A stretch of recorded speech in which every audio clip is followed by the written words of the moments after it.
president of PACE. We're with Radio Connections with PACE, and I am accompanied with Ebony Walton, Union Vice President of PACE. How are you doing today, Gina? I'm doing pretty good. Let me see everything. We just got through eating, so, everything all right. I don't see nothing hanging out, nowhere inappropriate, talking.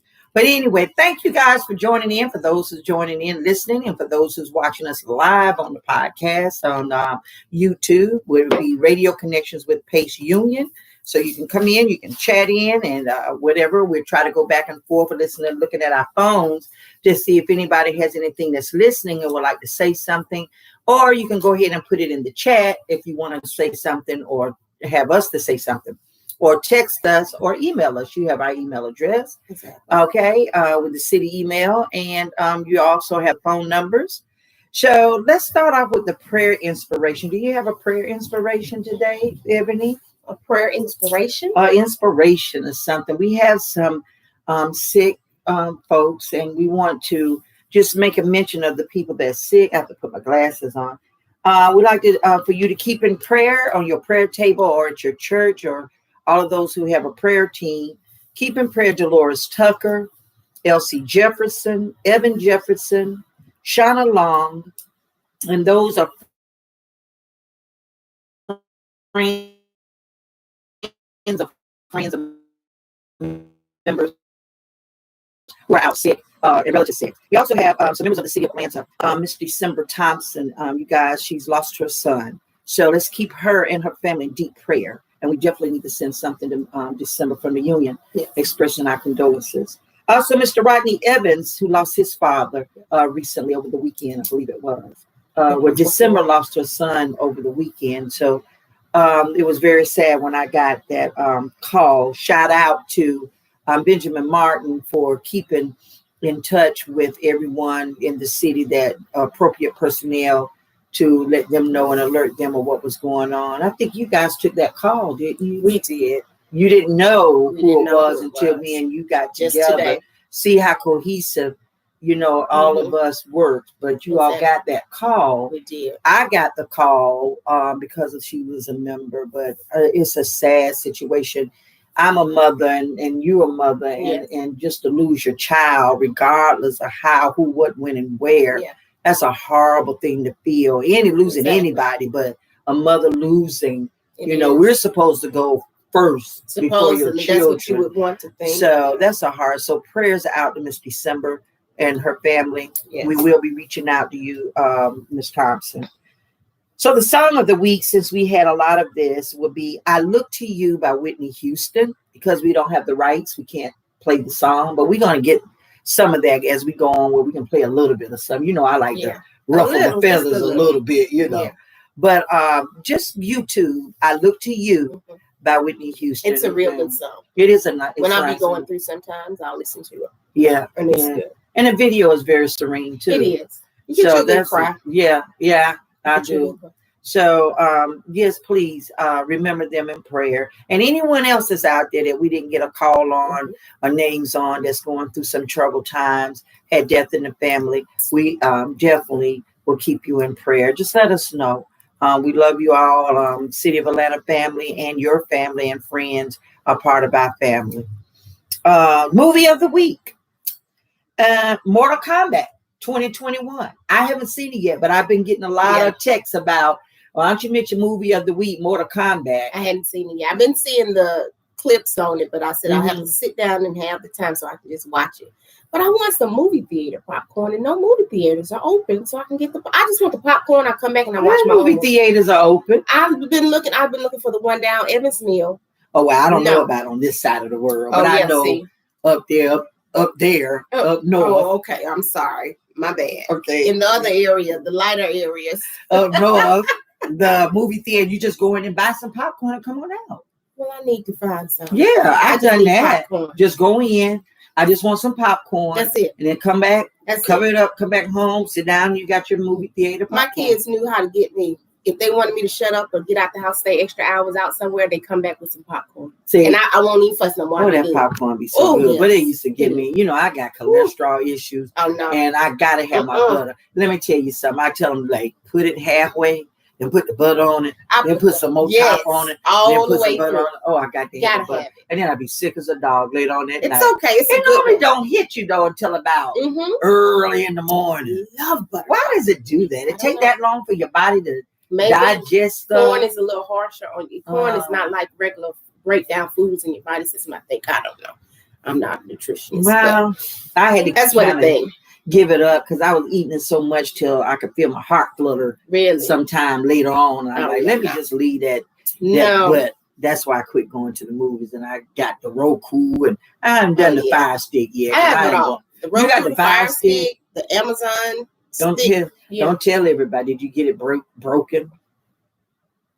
We won't say. I won't say. Broken.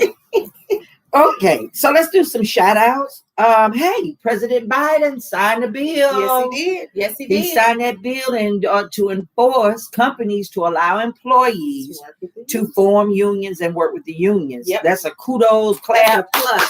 Seriously.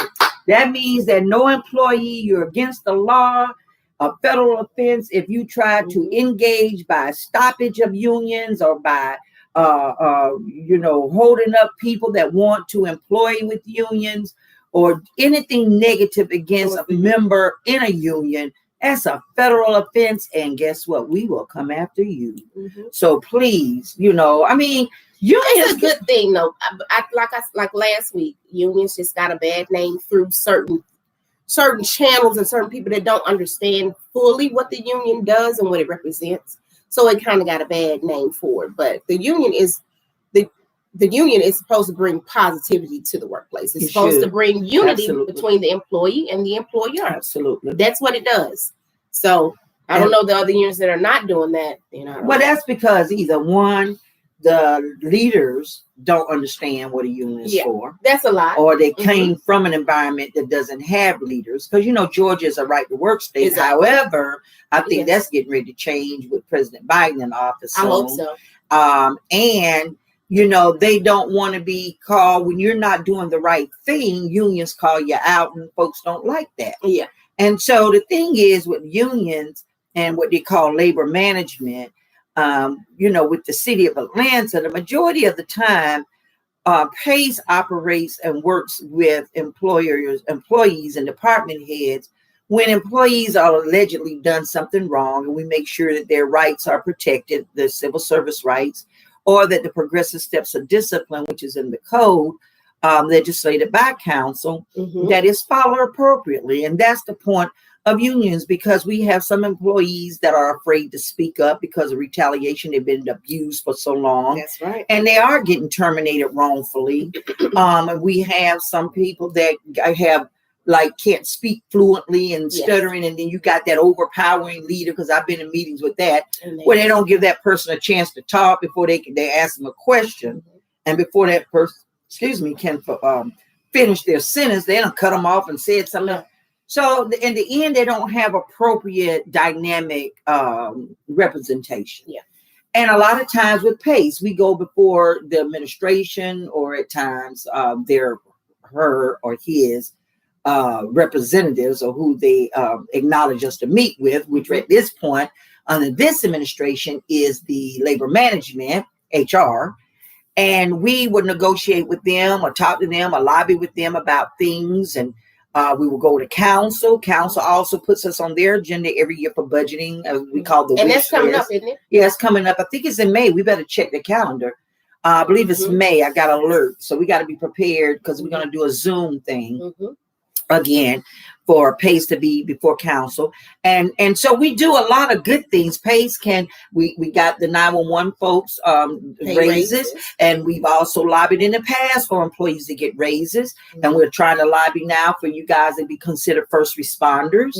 And we're lobbying and working with transitioning people back to work when we get to phase 4, and keeping everyone motivated and keeping them up-breasted with the news and updates. Henceforth, we got the podcast, we got the radio connections.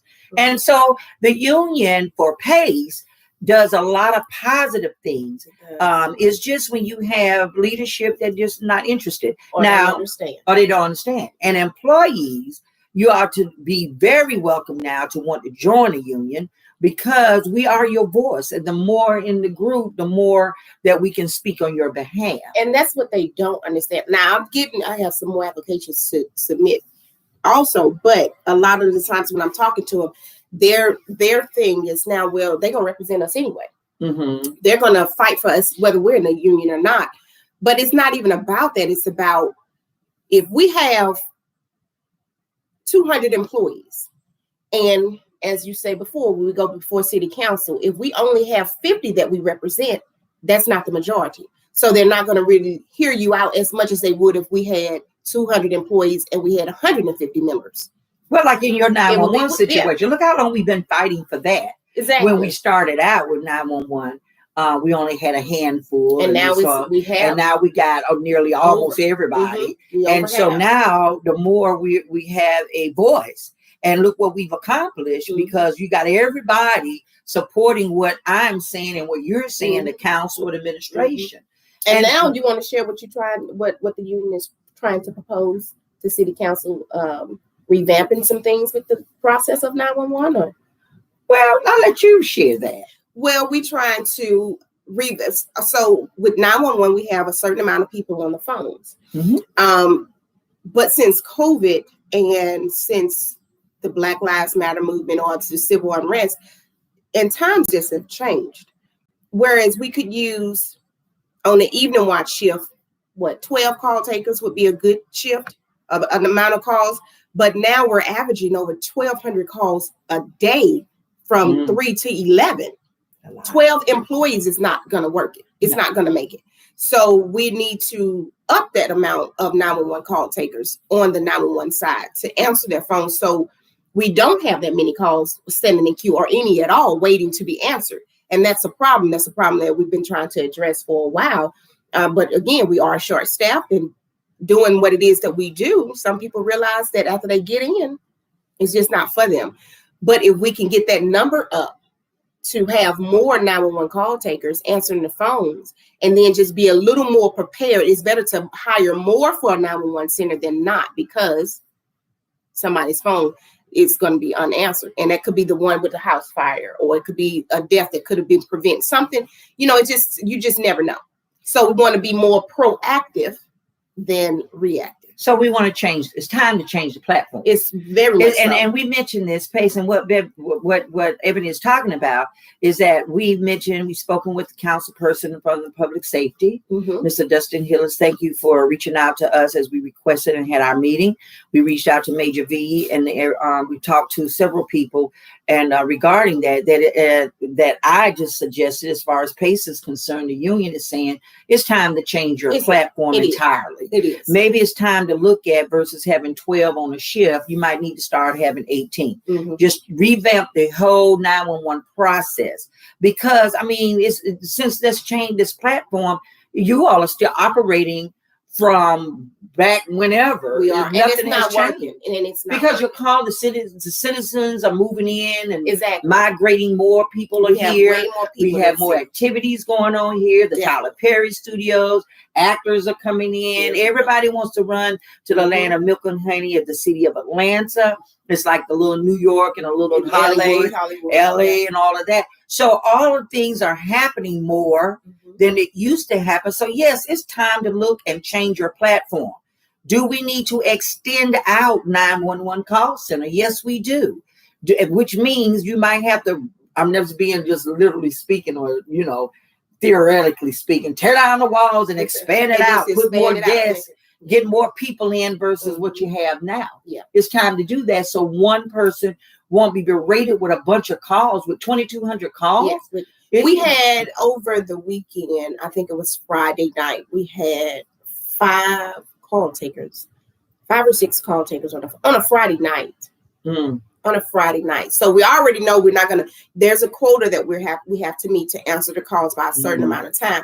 With 5 call takers, it's not going to happen. It's not going to happen. You're going to have some calls standing by because you only have 5 people to answer the phone. And that's including sometimes us answering the phone as supervisors. We do have to answer the phone a lot of times, which that's a problem because it takes from outside people that's calling, because we have public affairs calling when something happens, when somebody dies or a robbery goes on. They're calling our line too, but I can't answer that line because I'm taking a 911 call. So Right. it's been past time to revamp some things, because Right. what they're doing is not working, but And they're keep only it- limited as to what they can do. And keep it open. Keep the hiring process because it 24/7 turns around open. so much. People are not. We just lost one new person. She was on Morning Watch. I didn't think she was going to make it. You can pretty much tell when somebody's not going to make it. And she probably was there. She went through the whole process. And she was still in training just for the 911 training.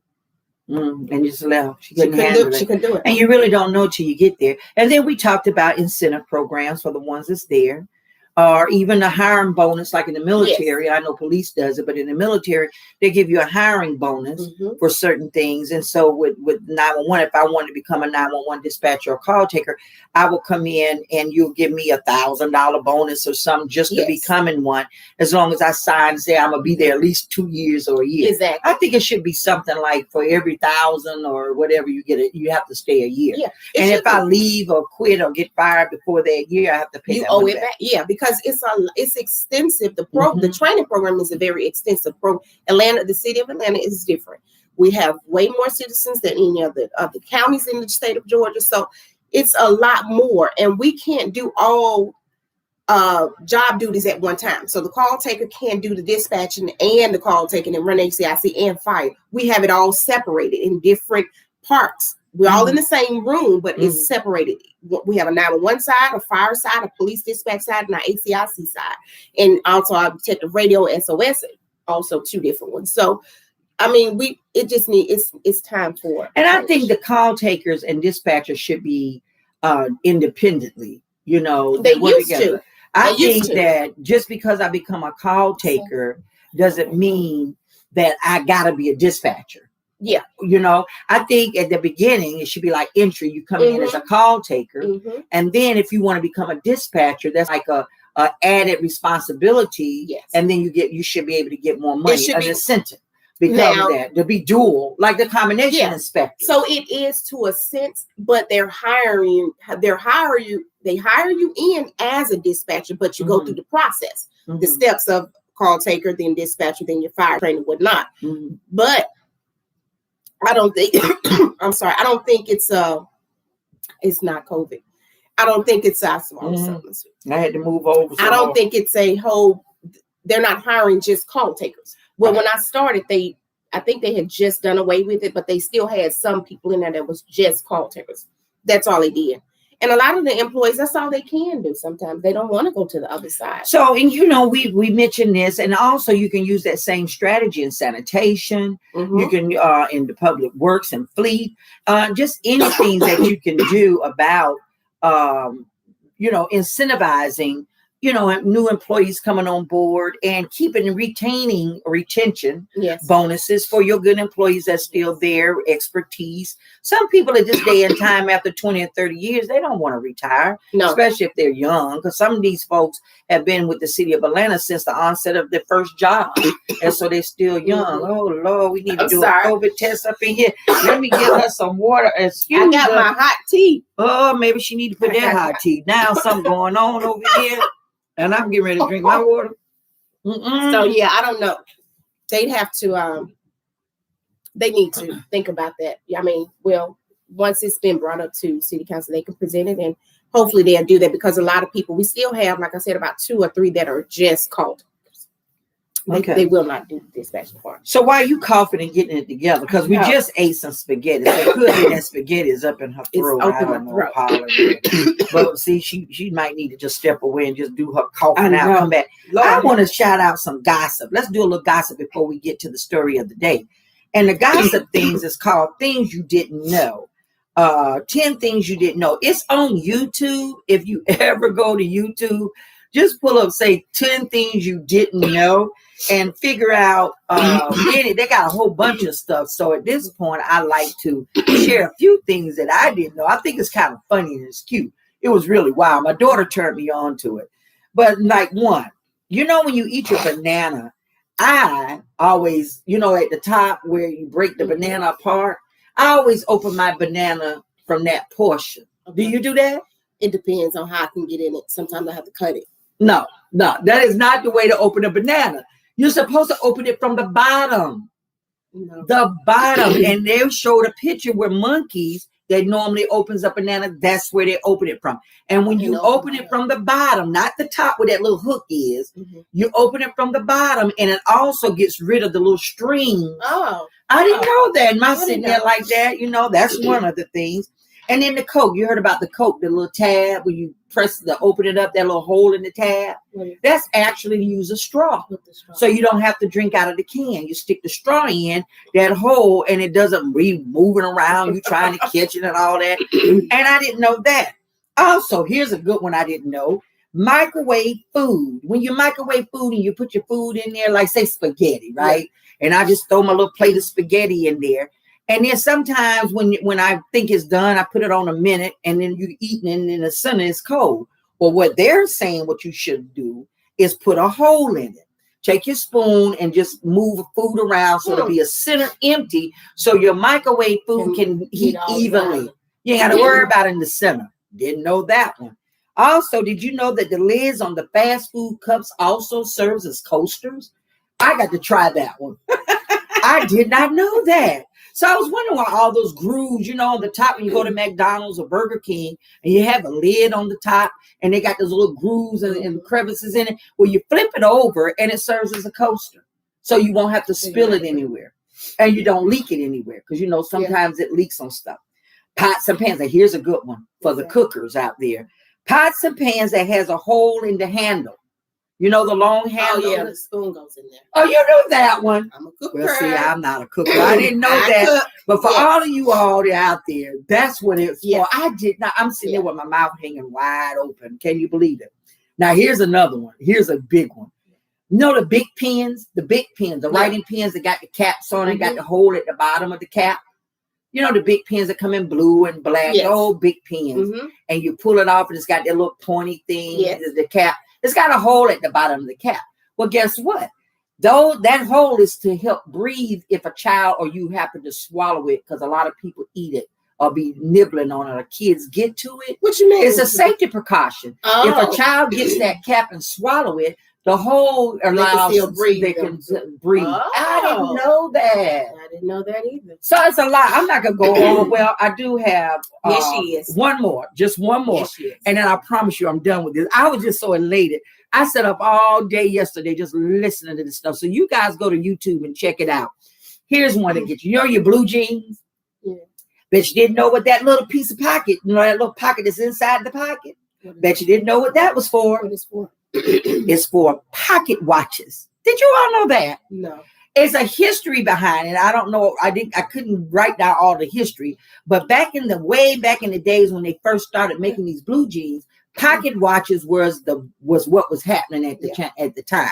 So that little studded little piece of material that's inside your pocket of your jeans is specifically to hold a pocket watch. Now I saw a documentary on blue jeans because jeans were only back in the days were only made for men. Right. And that's why they would do that. So I can understand that. But they still do it. And women we don't have pocket watches.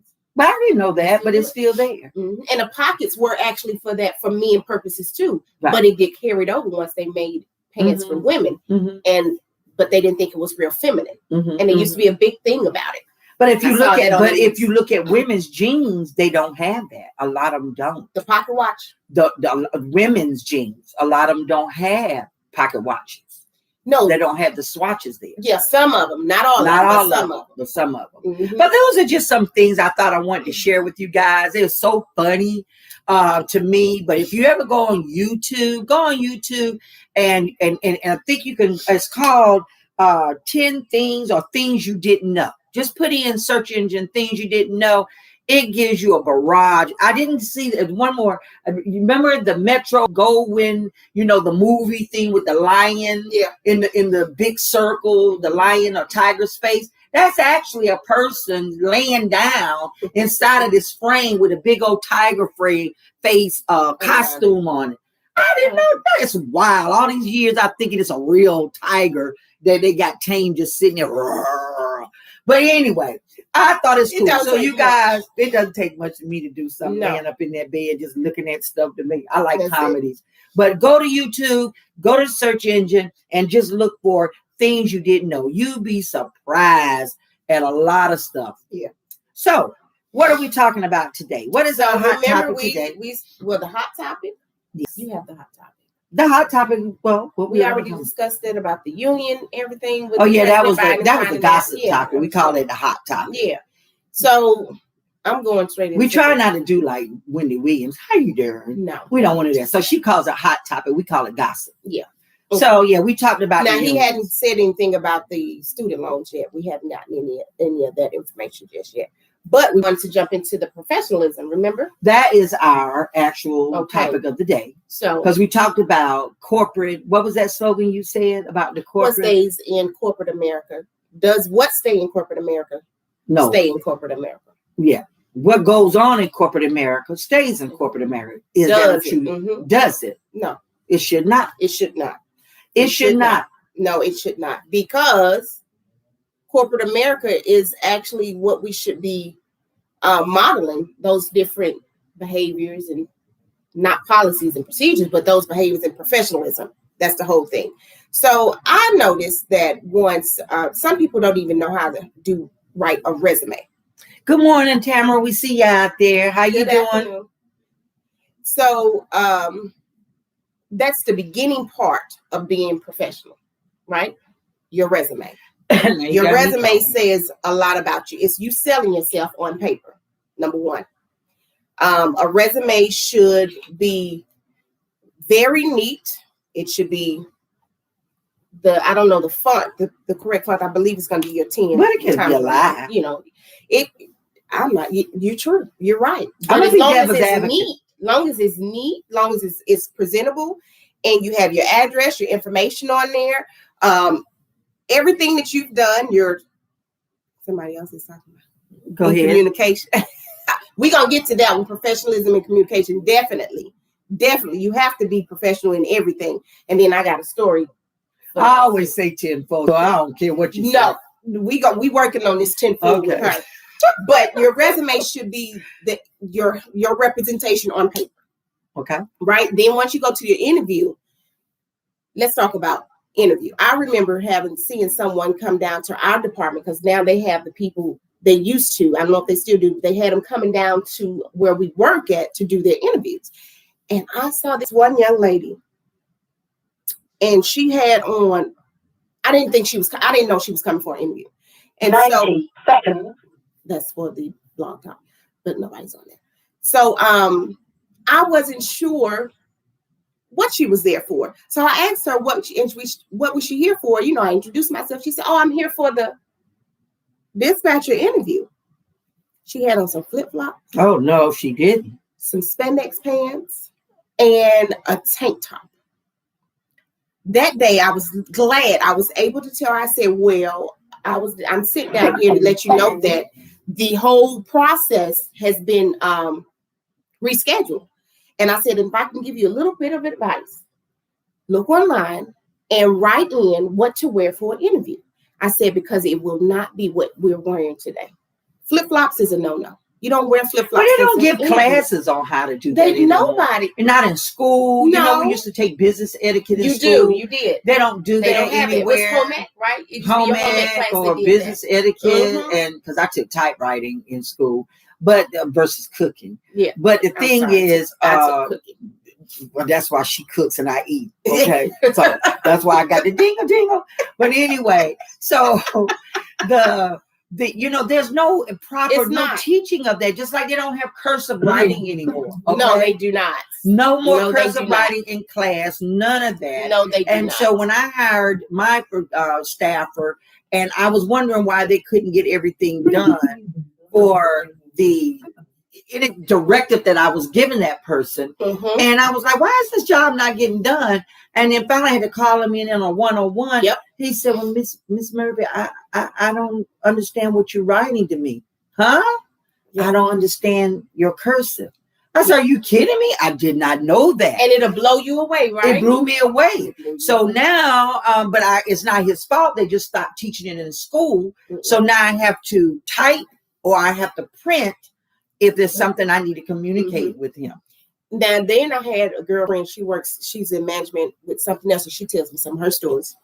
She said she was reading a resume, and she said, it's certain resumes they're looking at. They're looking at what's the content, the first page. You're looking at that to see if it goes to this next step. The young man, she was intrigued after she saw the beginning of the page to read into what was the meat. His skills that he had put on his paper for the resume was hustling. Hustling? Well, at least he was honest. He was very honest. Hustling, though. She said, I didn't understand what he, what he didn't know to put any, hustling. What job have you had before? I'm a hustler. Okay, so what is it? Okay, so looking at what we're saying here, communication is the key to everything. Being me too, my eyes talk for me. I can have an entire conversation with my eyes. Some managers don't need to be managers. And if I am blunt, it sometimes comes across as rude, I have that problem. crass, and demeaning. Yeah. And so we're going to talk about that briefly, you guys. Thanks for bringing that in the chat. But hustling, unfortunately, if you look up what hustling means in the dictionary, you could find words, what I call word jargon, to fit in the mode of what he's trying to do. But the fact that he was blunt, and very straightforward, he said, "I'm a hustler." Yeah. I've been doing hustling. And they don't look for that. Most corporate. Let me say you why. I mean, that might have not been appropriate to say that word. Exactly. But if a person was really interested, I would have been more intrigued to say, why would a person put this? Well, what kind of hustling were you doing? Because maybe that kind of approach at what he's doing, he didn't mean hustling. Well, I was an entrepreneur. Yeah. Could have been an entrepreneur. She had him in for the interview because she was interested. She was intrigued to see, because hustlers will work. Right. And so she tried to speak with him on, as far as what was it that when you say you were hustling? And he said he was a street guy. He worked on the street. Okay. Well, so she continued to want to go further. And then he didn't want to discuss the further part. So I can only assume maybe what that street part was. But the fact that because most of us know that hustlers will work. They're going to do whatever they need to do to take care of their family. That's what hustling is to most people. But a lot of people, maybe to them. Well, let's talk to the point of what Tamara and Ben is they're saying in our blog, is the fact about being straightforward can be, I like to call it getting the elephant out the room. Yeah. I'm just not one to have smoke. I can sense it and smell it. Like in a spiritual world, when you go to church, you got those people that can what they call discern spirits, or and all of that. I'm one of those ones. I can be sitting in a meeting, just look at you and look at your body language, or look at you one and say, you lying out your teeth.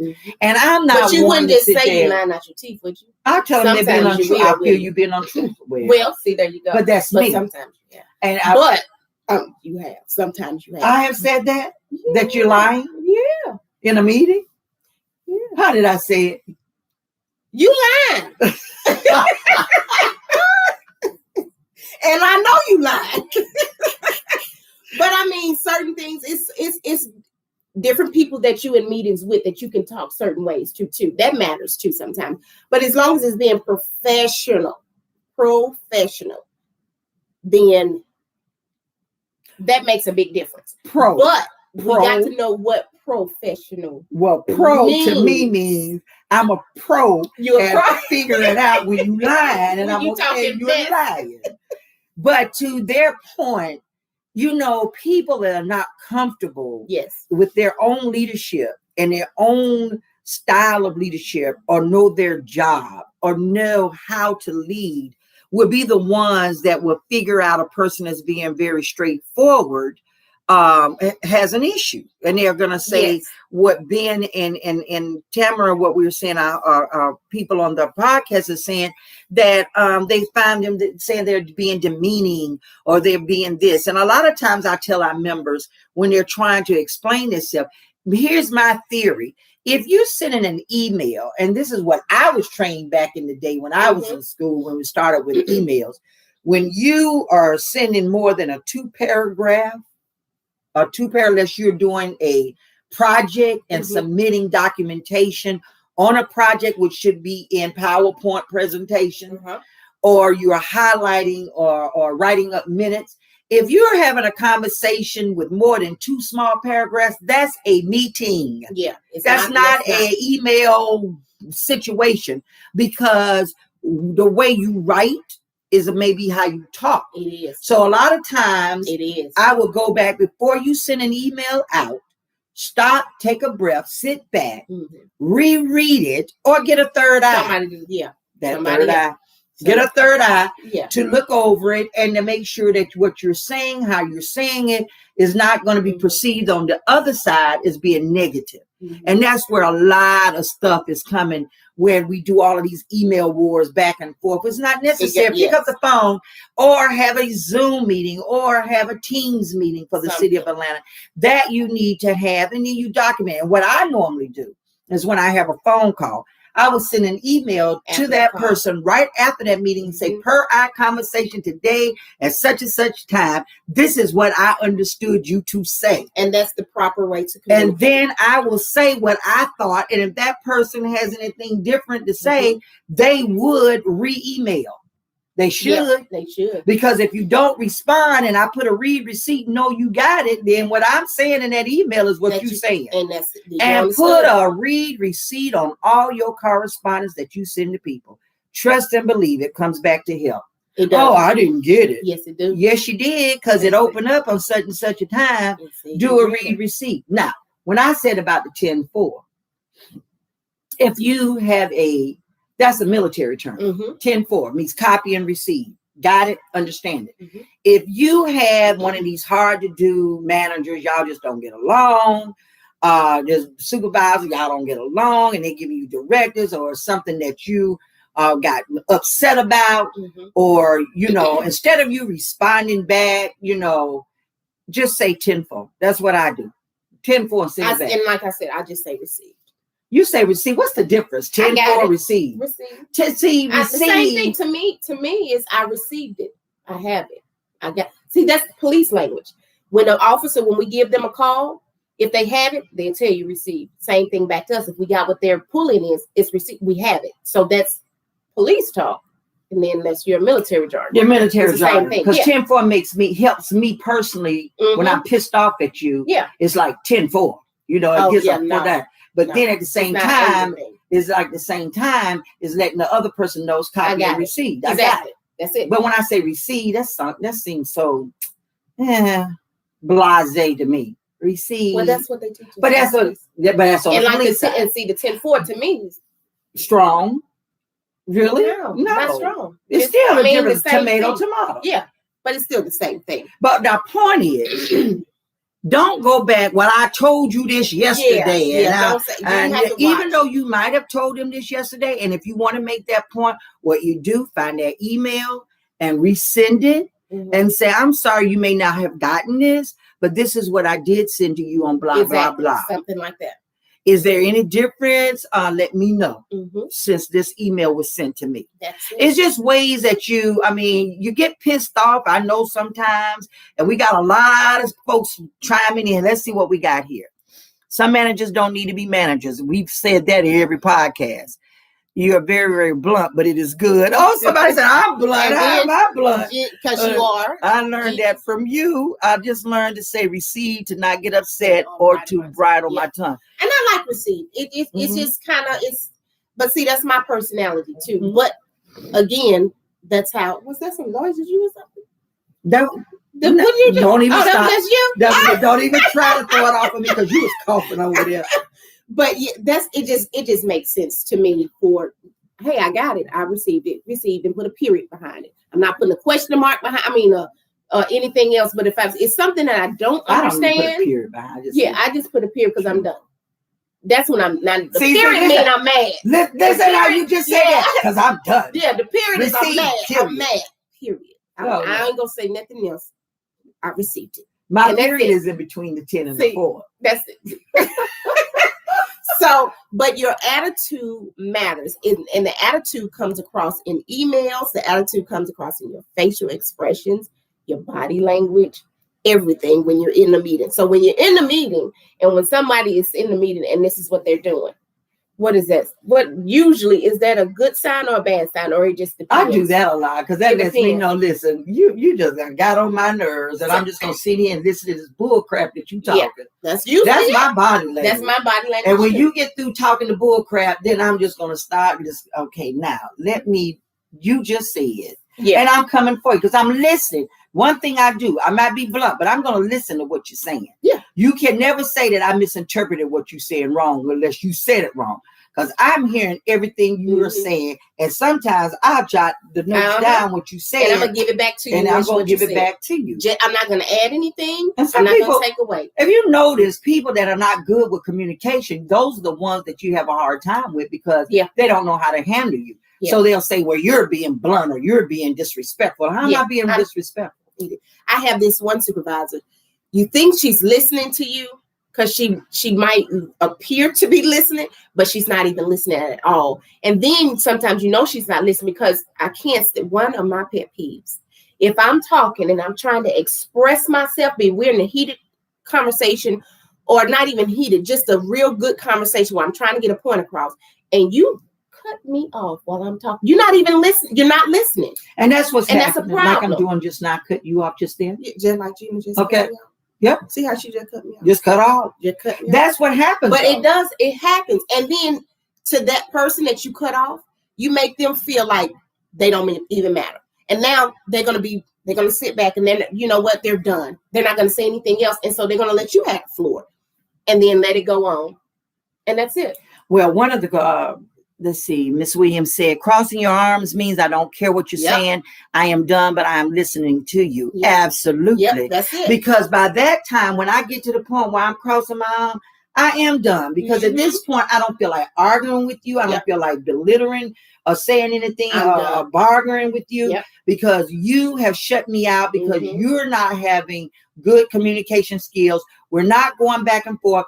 Every time I speak, you cut me off. So I'm giving you the floor. Now, when people do that, I have a person, everybody does, but we had a conversation last week about another supervisor, right? And so I'm trying to explain, but because you so hell bent on protecting this supervisor, because y'all friends or whatever it is, you don't want to really hear what I'm saying. You taking and making what you think that I'm saying something else. And so she goes on to say that, and that's exactly what I do. Me, and I'm working on it because I'm not perfect.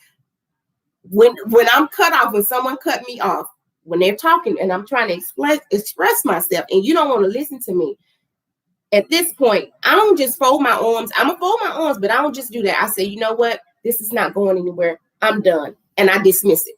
Now, sometimes it's not right. They don't take it right, but I've already tried to come and say and express my piece. But several times you cut me off. So I'm just going to say, you know what? It's not going anywhere. Let's be done with it.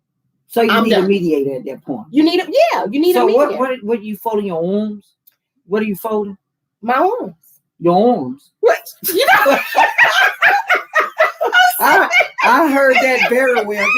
So sometimes when I fold my arms, you mean arms? Okay, no problem. I'm sick of Jesus.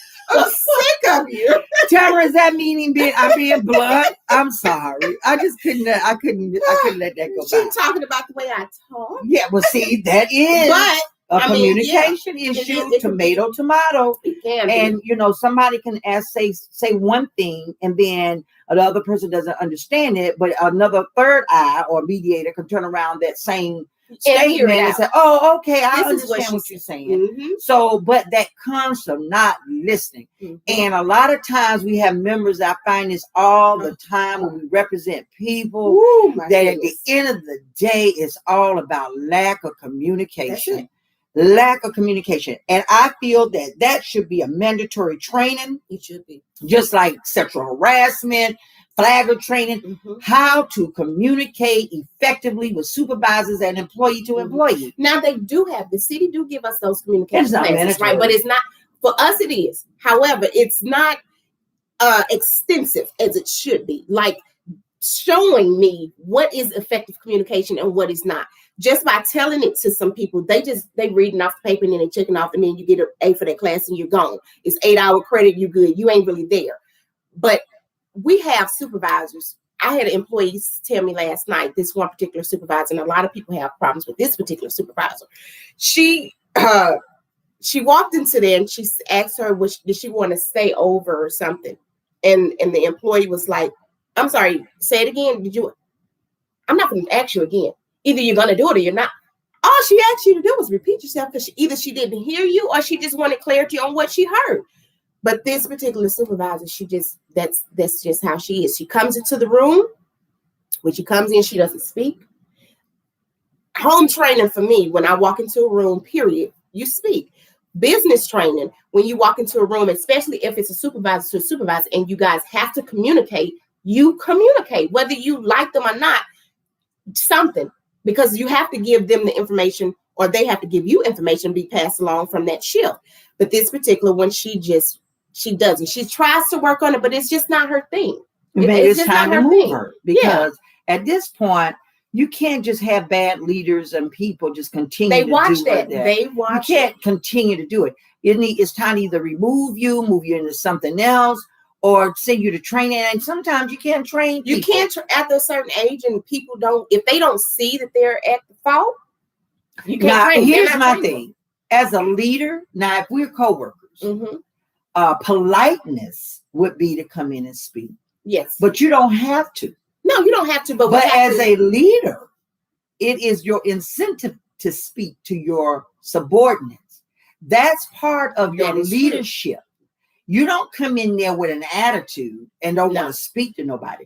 Part of your leadership is to engage your team. It is. How do you come and lead someone and you can say good morning to everybody, whether I like you or not? You need to give me that 6 figures that you make. Yeah. And that's what the employees say. Every time this particular person comes in the room, everything just sours. No one wants to speak. No one wants to do anything. They know what kind of day they're going to have, because when she comes in the room, it just goes dark. It just does. And you already know she ain't going to speak to us tonight. We got the Well, don't say that, because that happened to me. It's horrible. That happened to me one time in earlier years of supervising. Well, this has been years of supervising. When I came in to work, my team would always, they finally told me we had a team meeting that they can tell how their day was going to be by the way I came in the office. See, that person, but you said when they told you that, what did that do for you? Well, it shocked me because I didn't know they were paying that much attention to me at first. And it had nothing to do with them. I might have had a bad day outside. Yeah. But for me to grow as a leader and for me to continue to get their respect, first of all, I respected that they had the courage to tell me. Exactly. And then second of all, I had to make some changes. Exactly. So because I didn't want them to do that. But that was years ago in my early years of being a supervisor. Because I have that military, Yeah. And see, that's just your persona. I couldn't believe that would be you, because that's not the well, now that I come into those speed there. I bust in the mayor's office room and say, hello, everybody. But that comes from my hobby of being a singer and entertainer. I'm not ashamed. You're not shy. Yeah. I'm not shy. And see, that's what's my thing. But I've always just been a person to speak. If I see somebody in passing, that's just always been my. And then treat your elders. Yeah, exactly. But we got so many young millennium leaders now. You do. But then still, you have to respect the rank. You have because to, but they don't. No, they don't. But in the military, you have to respect the rank, whether you like them or not. They don't. They don't have this. This generation here has no respect of anything. So you have to them is you have to gain my respect regardless of what your position is. And that's a problem. That's an issue. And see, if we are spiritual based, and I'm not going to get into the spiritual contents of that because this is not a biblical platform. Exactly. But if we are spiritual based, you are servants to your bosses. Exactly. And I've been reading that and trying to define that within myself. Being slaves back when Moses led the people, let his people go.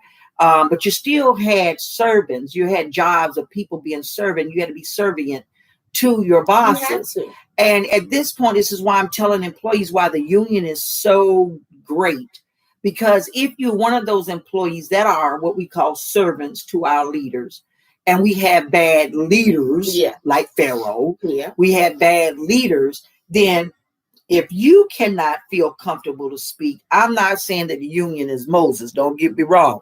What I'm saying is time for you to have someone to speak on your behalf to help you, because apparently you and that person cannot communicate.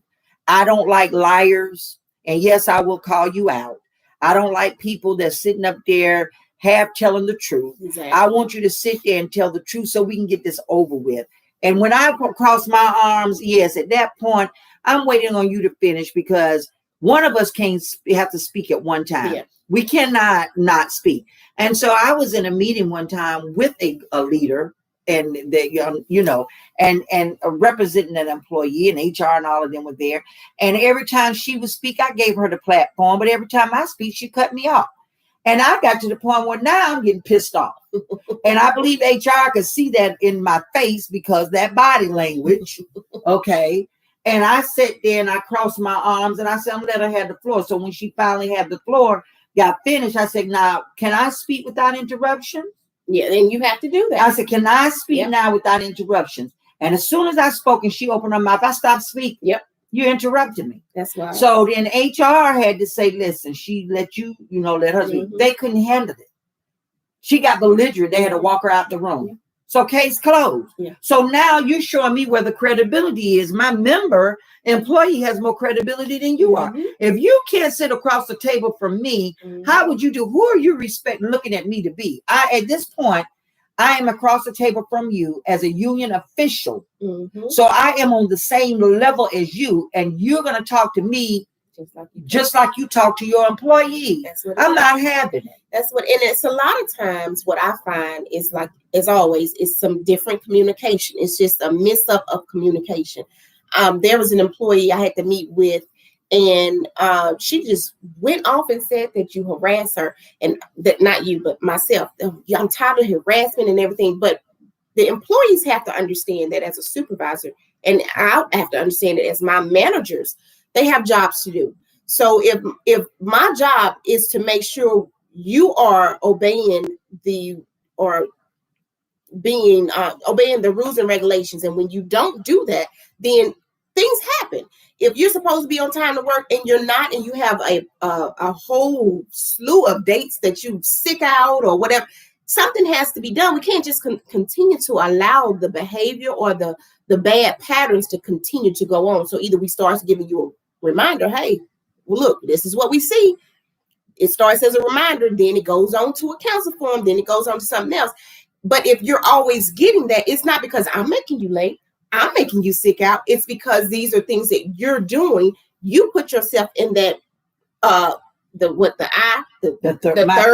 You don't have so one. No, I don't have a third eye. I got a third eye. So she don't understand. You're putting yourself in that situation to be reprimanded, and you have to understand that there are consequences to everything. Anything that you do, whether they're good or bad. And so when those things are addressed, they assume or they take and say, you're always getting on me. I really don't want to. You're just always late, and it has to be addressed, because when my manager and supervisors say, hey, I'm noticing this employee has this many sick eyes, this many targets, I don't see any paperwork. What are we doing with her or him? Then that goes back to me. It falls on my shoulders. So you have to be able to take accountability for all your actions, whether your actions are good or not. You have to be able to take accountability. Exactly. Exactly. On both sides.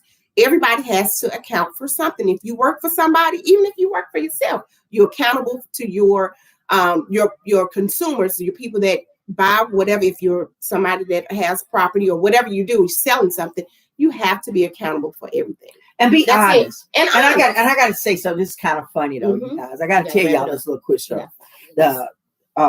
Don't be giving me the time. You see, she just interrupted me again. Y'all didn't Every hear that. time I know y'all didn't hear that. She making it up. Professional one-on-one.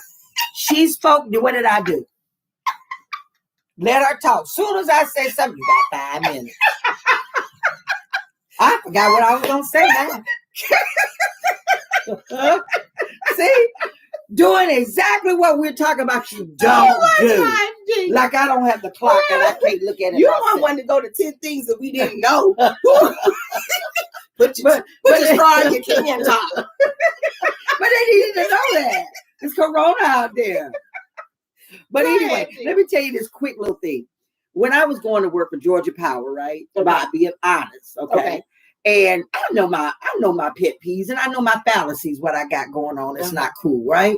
So I go in the interview, I'm all clean, I'm looking good, and the dude asked me, we had a good interview, I thought so anyway. And so the guy said, well, the job had to deal with opening up mail, people that send in their light bill money. And he said sometimes money comes in, we're concerned about that. They couldn't keep anybody because they were stealing the money. Some old people don't know how to get money orders, so they put money in. Anyway, he asked me, he said, do you have any questions? I said, yes, what are your pet peeves? And he said, I have one pet peeve. I cannot tolerate people that are late to report to work. So I sat there a minute and I said, well, I said, sir, I don't even want to waste your time. This is the honest to God truth. I said, sir, I don't even want to waste your time. This might not be the job for me. Because every now and then, I might be late. You know what that man told me? He started laughing. He said, I have never heard anybody tell me that in all my years of interviews. He says, but you're going to get this job, and we're going to work on you being on time. Because you are honest. And I need somebody at that job that's honest. I got that job, but I was honest.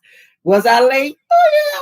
I was late a couple times, but I told that's what I said. Look, you knew it beforehand. Yeah. But there was policies and procedures and stuff. And he helped me to get myself together. He helped me. He incentivized me. He worked with me. He knew what my fallacy was. And as a good leader, he gave me opportunities. He helped me out and to improve that fallacy. I was great at what I did. Yeah. I was good at organizing. I was good at that paperwork. But I had that one problem. And if it's supposed to be there at 8, I would get to 8:02. Yeah.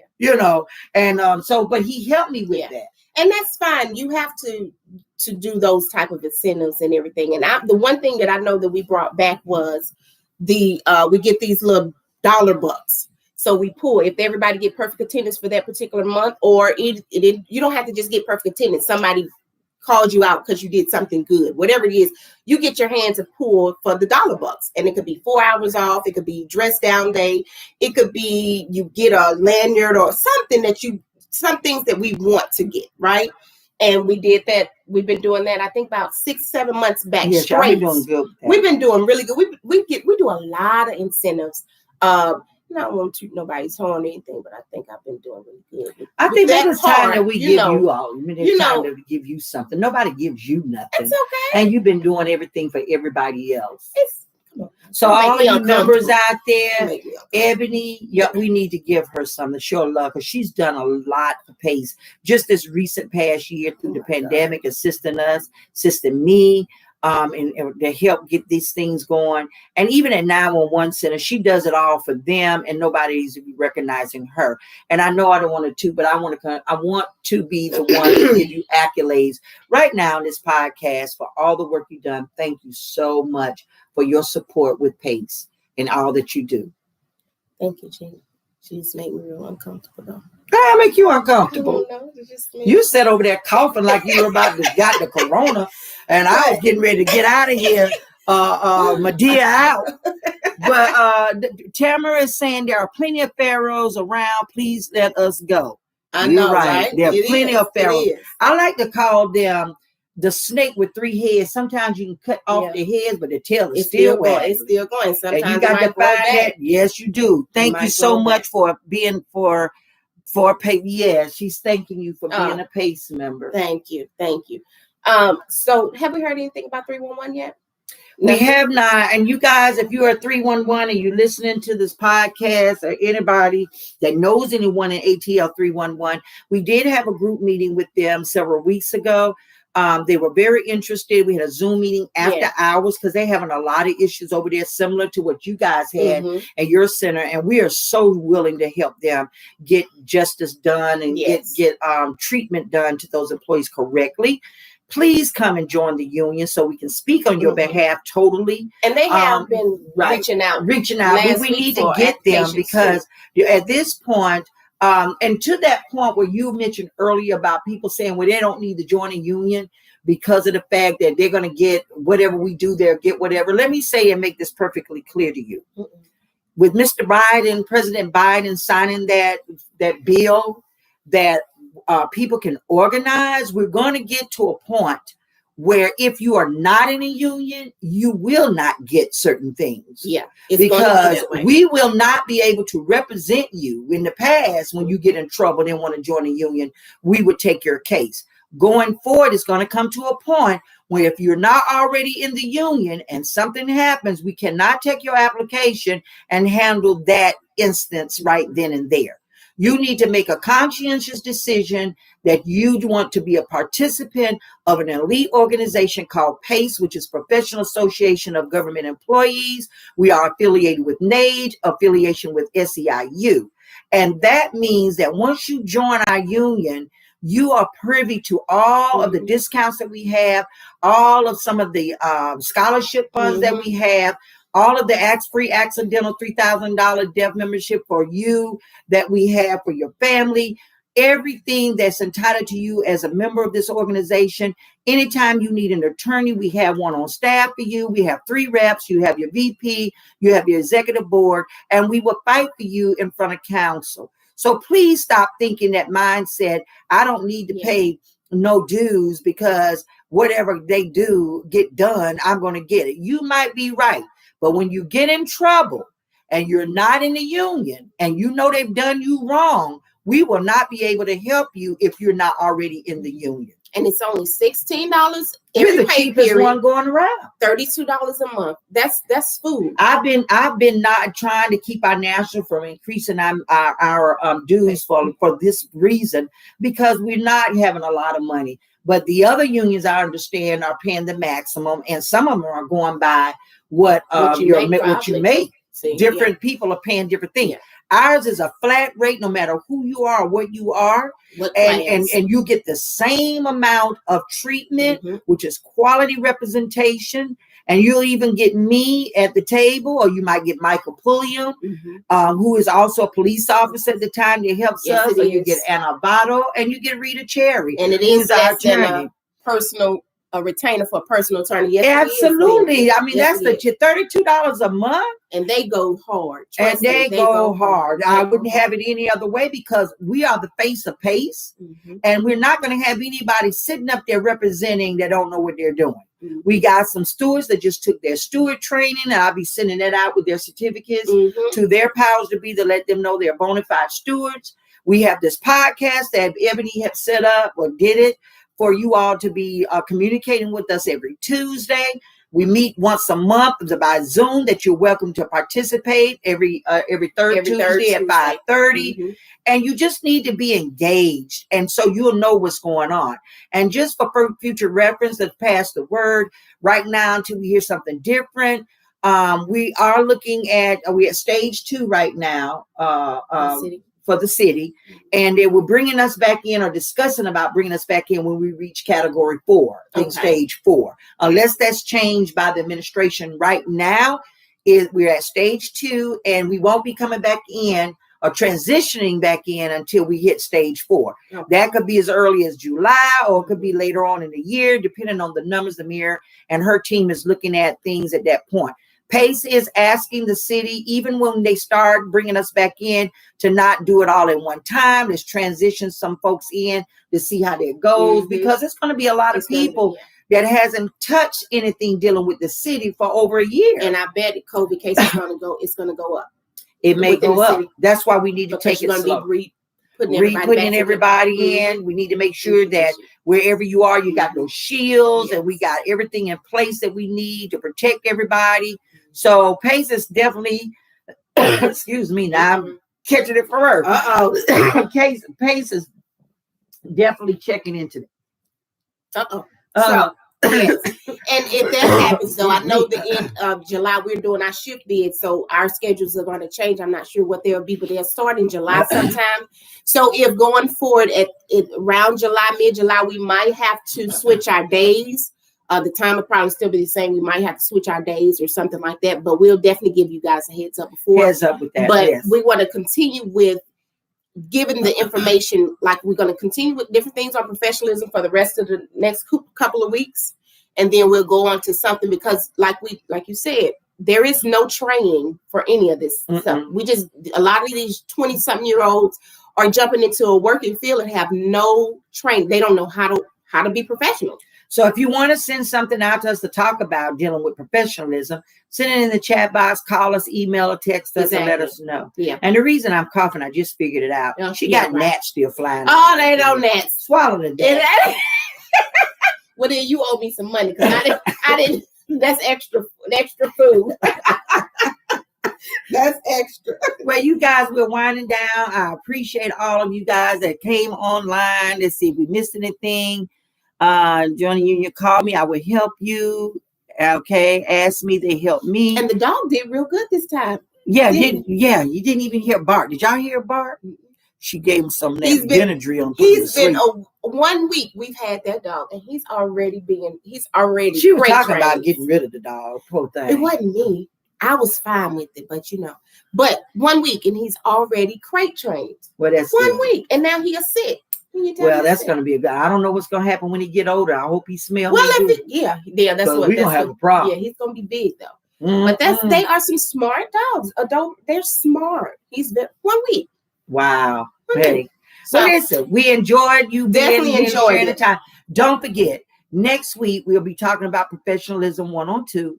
And what we'll be discussing some things that give you some tips on how to do certain things. Yeah.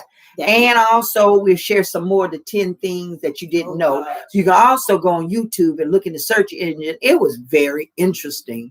And we'll share a little bit more tidbits with you on that. Yes. If you know anybody that's sick or needs some help or assistance or wanted us to just reach out and say hello, just give us a call, text us, let us know.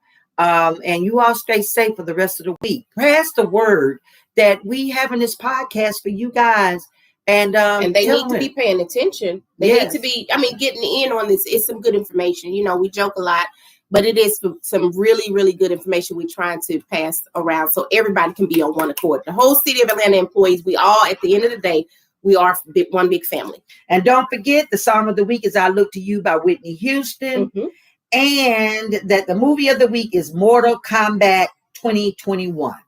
Shout out to Ben Martin and Tamara. As always, you all are awesome with always getting engaged with our live chat. Yes. And shout out to President Biden for signing that bill to engage employees having the right to organize unions. I got us an ending speech. Okay, go ahead.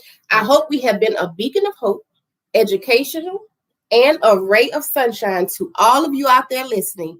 Until next time, tune in next week, same time, same place. Tuesday 1 to 2. Bye-bye, everybody. Have a good one. Take care. Be safe. Wear your mask. Third Eye's watching.